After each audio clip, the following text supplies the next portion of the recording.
Well, hey guys, thank you to all my subscribers for coming back and supporting the channel. And if you're new here, welcome. So in this video, we are going to be talking about the Trail of Tears. So I'm going to try to make this a short video. We talked about Trail of Tears for November. What I mean is me and my daughter did for school. But first I want to tell you about this book, The Story of Money. So we are going to talk a little bit more about the history of money. In my last video, I did talk about the history of money in the US, but this is the overall history of money. And this book was really good, so I had to mention it. This book is by Betsy and Julio Maestro. I really like their books, and this one has encompasses all of the history of money, starting way back with Sumer or the Sumerians. So this book starts off talking about how life changed over thousands of years, and people were trading, and then in Sumeria, people started storing grain, and so that was how they figured out how much somebody owned and how much somebody had. So the grain in the grain mill was their currency, and they would trade with this grain. And then it continues on, and it talks about how other civilizations would store their wealth. Many of them used some sort of grain. And then it goes on to talk about how Sumerians invented boats, and they started trading with others. And so as you can see, once people started trading with each other, they had to figure out like how are they going to decide how much something is worth? And so trading continued on for quite a while, but the Chinese, and I believe it was the Chinese emperor, he came up with coins and paper money.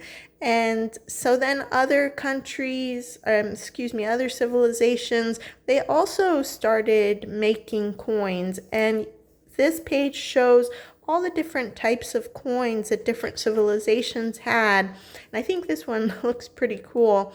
But they weren't always circular. Sometimes they had different shapes. And so then, of course, it continues on, and it talks about Chinese paper money and how when people traded with China, they saw that they used paper money. And then eventually, according to this book, Sweden was one of the first European countries to adopt paper money. And then after Sweden adopted paper currency, then all different places around the world started using paper money and coins. And then it continues on, and it talks about wampum, and wampum were beads. And so Native Americans and colonists in the North America, they would trade with wampum beads or wampum shells because they were considered precious. So you can see that when people find a value, whether it's in a grain or a coin made out of silver or gold, or even shells and beads, that is something that they could trade with. And so they talk about a little bit about how the colonists and native people would trade with wampum. Now, as the colonists kept coming to the Americas, they started bringing their own currency, and so people would trade in the currency that they brought with them, whether it was coins from France or coins from Britain or coins from Spain. They would trade with whatever they had. And so as the colonies formed and they became united, and then after the Declaration of Independence and they won their freedom from Britain, they wrote the Constitution. There were delegates who made the Constitution, and in the Constitution, they wrote that these now united colonies, they needed their own currency because it was difficult determining what money to use and how to trade and decide value of goods. And so in the Constitution, they put in something called the Coinage Act, which started the U.S. currency that we have today and that we had back then. And then this book also talks about the U.S. Mint, the very first U.S. Mint, where the first U.S. coins were printed.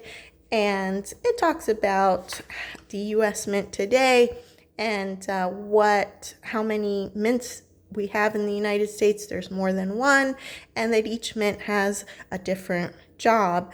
And if you're interested in more information, in my other video, I did mention another book by someone named Everett Fox that also goes into a bit more detail. It has some different information in it about U.S. currency, just U.S. currency. But if you're looking for a history of money from beginning times, ancient times, up until present, this book is really good.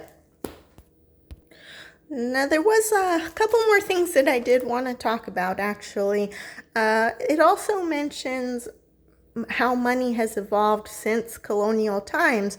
And so it talks about how people have begun to use a system of cashless money. So that includes checks in the United States. And some people may not be familiar with this, but certain other countries, they don't use paper checks, but they do have like electronic checks or electronic transfer. And then, of course, they talk about credit cards and debit cards. And so I think that's kind of an important thing to also discuss with your kids. And then the other thing that I wanted to mention that was not included in this book, but I found it pretty interesting, and I actually learned a bit about it when I was looking at history of the colonies, but also kind of when I was reading about the history of money. And so one thing that I wanted to mention was the Dutch colony up in New York City. Now, there's a place called Wall Street. It may be one of the most famous streets in all of the United States. Probably everybody's heard of it. So Wall Street today is a financial hub in New York.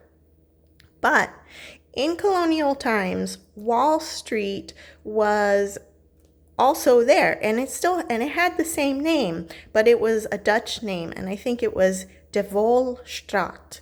And forgive me if I didn't pronounce that correctly. I don't speak Dutch, but yeah, so this street, Wall Street, named by the Dutch, they formed this wall. There were many Dutch settlers who came, and they stayed in Manhattan. So that was like their Dutch colony. Now, in this area of Manhattan, they had a port on either side, or maybe on three sides, and they did a lot of trade. So they were part of the East India Trading Company. So perhaps you've heard of them, and perhaps you haven't.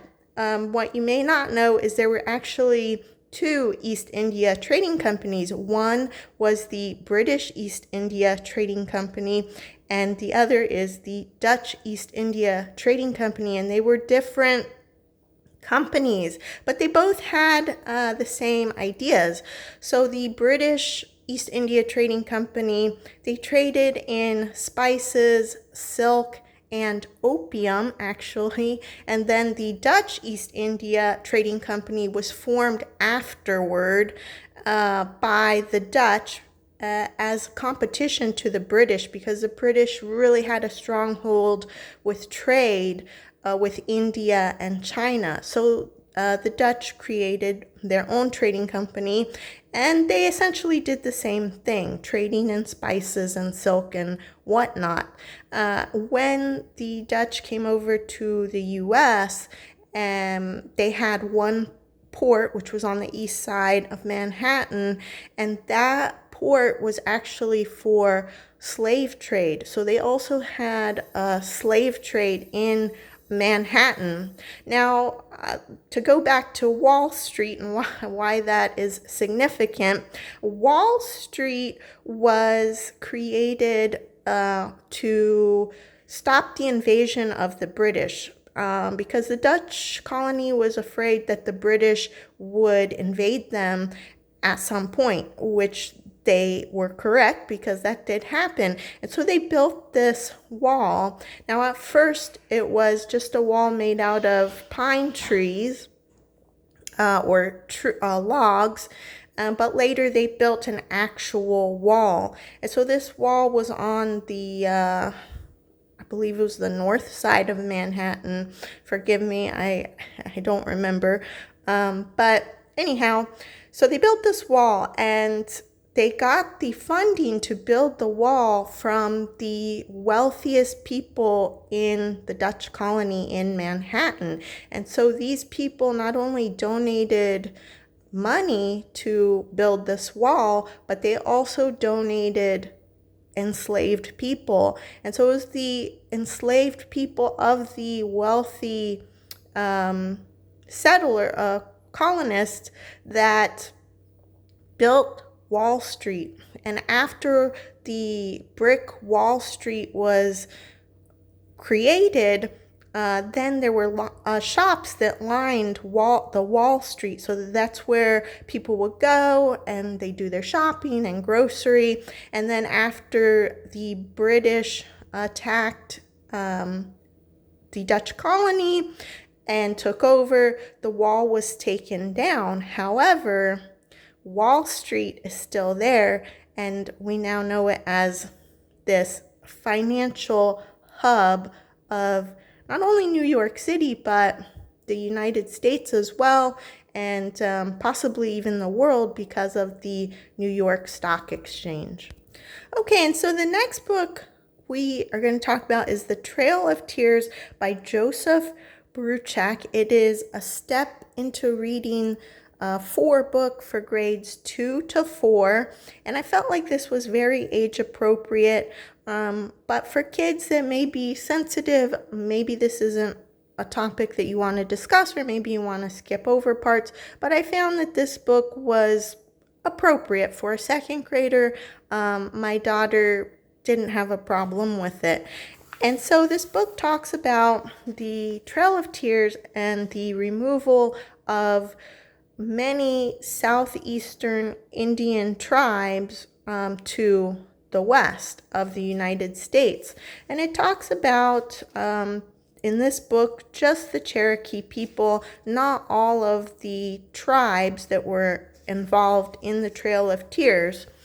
And it also talks about how the Cherokee people in particular worked with the United States government in earlier times, and also during the Revolutionary War, and that treaties were signed between the Cherokee Nation and the U.S. government, and they lived side by side. They traded for a long time, but then eventually the treaty was ignored, and people had to, the native people had to leave their land because the U.S. government wanted that land for the colonists. And so they just said, we're going to take over this land, and they sent soldiers in. Specifically, this talks about the Cherokee, what happened with them, and they sent soldiers in. They took people from their homes, and colonists just waltzed right in and took over their homes. And some of the people were taken to camps where many people died due to poor conditions. And the people who were not taken out of their homes, they were told that they had to leave, and they were given a time frame in when they needed to leave. And later on, they said, you can go down this trail, which the Cherokee people named the Trail of Tears, and you go to the west, and then you can settle in the west. And so many people did do that. But there were Cherokee who didn't. There were Cherokee people who stayed and they hid in the mountains of North Carolina and later formed a tribe in North Carolina. And so this book just details the story of what happened. And I thought it was well written. And then to go along with Trail of Tears, I wanted to read about, if you lived with the Cherokee people, what Cherokee people were like in the 1800s or earlier. And then this book also talks about what Cherokee people are like today, what the Cherokee Nation is like today. And by the way, this book also at the end talks about how the Cherokee people live today. It also talks about Sequoyah, the Cherokee chief who created a alphabet, Cherokee alphabet, and taught people how to read and write in Cherokee language. He's also mentioned in this book as well. And so this book, here he is. Actually, his daughter was his first student, and they worked together to create the Cherokee language. But they talk about everything that you may want to know about the Cherokee people, where they lived, how they ate, what their education was like, their homes, the jobs that adults and children would do, how they worshiped, different festivals that they had, how they would hunt. And then at the end, it also talks about medicine, what they would do if people got sick. And then at the end, it talks about how they live today. And it also talks about the Trail of Tears in here. It gives a little bit different information than the book by Joseph Bruchac. But I thought they were both really good. I did not have time to go through other native tribes, but if that's something that you're interested in, then I would suggest, if you're doing a unit study on the Trail of Tears, these two books could be good books to use, and then look for other southeastern tribes that you could talk about to go along with the Trail of Tears. So I hope that this book list helps you in some way. Hope you found it interesting, and I hope that you can incorporate some of these books into your learning. I will see you in the next video.